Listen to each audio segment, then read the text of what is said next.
Bonjour à toutes et à tous, soyez les bienvenus dans ce nouvel épisode de Spatialiste sur String Theory.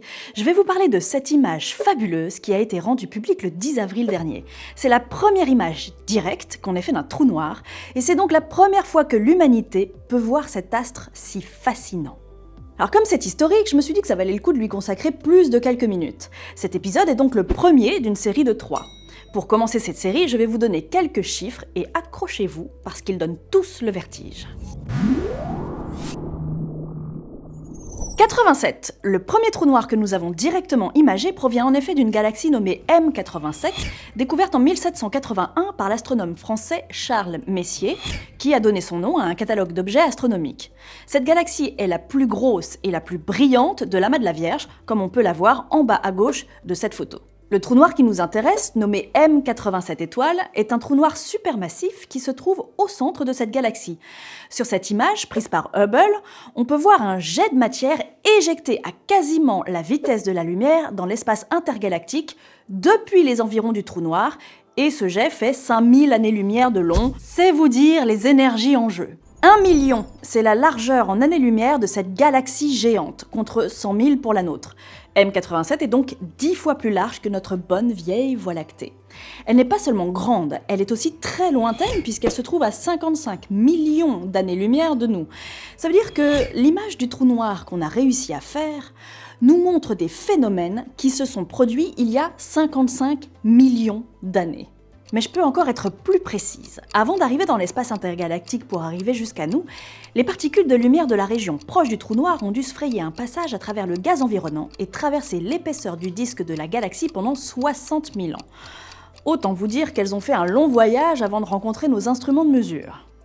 4. C'est justement le nombre de jours d'observation qu'il a fallu pour constituer cette image historique. Les 5, 6, 10 et 11 avril 2017, au total 8 observatoires se sont tournés vers M87 étoiles pour capter la lumière qui l'entoure. Ces observatoires se situent à différents endroits du globe: États-Unis, Mexique, Chili, Espagne, Hawaï, Groenland, Antarctique et France. L'idée, c'était de combiner des observatoires les plus éloignés possibles les uns des autres pour reconstituer un télescope virtuel de 10 000 km de diamètre, comme si chacun des télescopes était seulement une petite partie d'un instrument plus grand.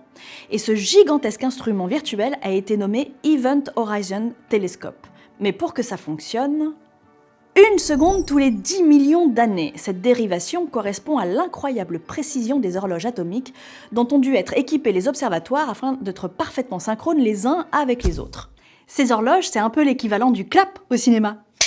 Sans ça, c'est compliqué de synchroniser le son avec l'image au moment du montage. Alors là, il n'y avait pas de son évidemment, mais il s'agissait d'aligner le plus précisément possible les signaux reçus pendant 4 jours par 8 télescopes différents, séparés par des milliers de kilomètres.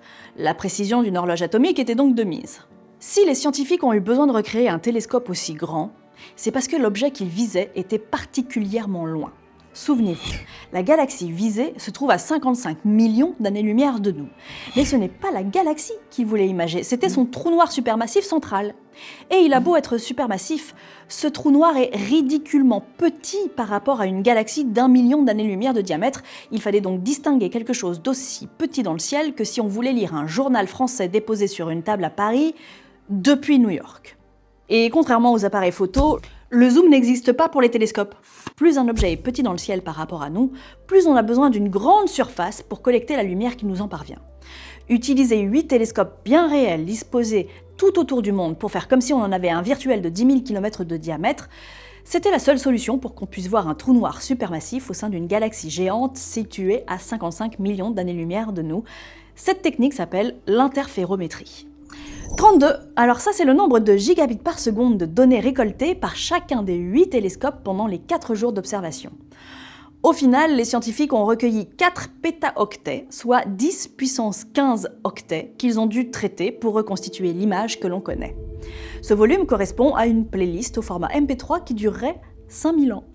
8, c'est le nombre de mois qu'il a fallu pour récupérer toutes ces données, parce que 32 gigabits par seconde, vous imaginez bien que ça ne passe pas par l'internet. Donc, chaque observatoire stockait ces données dans des disques durs, qu'il a ensuite fallu aller chercher physiquement pour les amener à ce qu'on appelle un corrélateur, dont le rôle était justement de les synchroniser. C'est un peu l'équivalent du logiciel de montage pour le cinéma, pour reprendre la métaphore de tout à l'heure. Il avait 8 observatoires, 8 stocks de données prises en même temps. Il a recombiné tout ça pour que ça ne fasse plus qu'un seul paquet de données, qui a ensuite été envoyé à 4 équipes qui ont utilisé plusieurs méthodes différentes pour reconstituer l'image. Mais j'y reviendrai dans un autre épisode. S'il a fallu autant de temps pour récupérer toutes les données, c'est parce que, souvenez-vous, l'un des observatoires se trouve en Antarctique. Les observations ayant été faites au mois d'avril, soit pendant l'hiver au pôle sud, il a fallu attendre l'été austral, soit décembre 2017, pour pouvoir aller chercher le disque dur. La longue attente du continent blanc pour l'image d'un trou noir. Et ce dernier chiffre, 40, c'est le nombre d'années qui se sont écoulées entre la première image calculée d'un trou noir, que l'astrophysicien français Jean-Pierre Luminet avait réalisé à la main en 1979, et l'image directe de M87 étoiles, rendue publique en 2019. Et voilà, j'espère que cette vidéo vous aura plu, n'hésitez pas à mettre un pouce vers le haut et à la partager tout autour de vous. N'oubliez pas également de vous abonner à la chaîne et d'activer la cloche pour ne pas manquer le prochain épisode sur le trou noir M87 étoiles. N'oubliez pas également de vous abonner au compte Instagram, vous y trouverez plein d'infos scientifiques et insolites. Quant à moi, dans le prochain épisode de Spatialiste, je vous expliquerai précisément comment l'image de M87 étoiles a pu être faite, et il a fallu pas moins de 200 personnes sur plusieurs années pour y arriver. Je vous dis à très vite.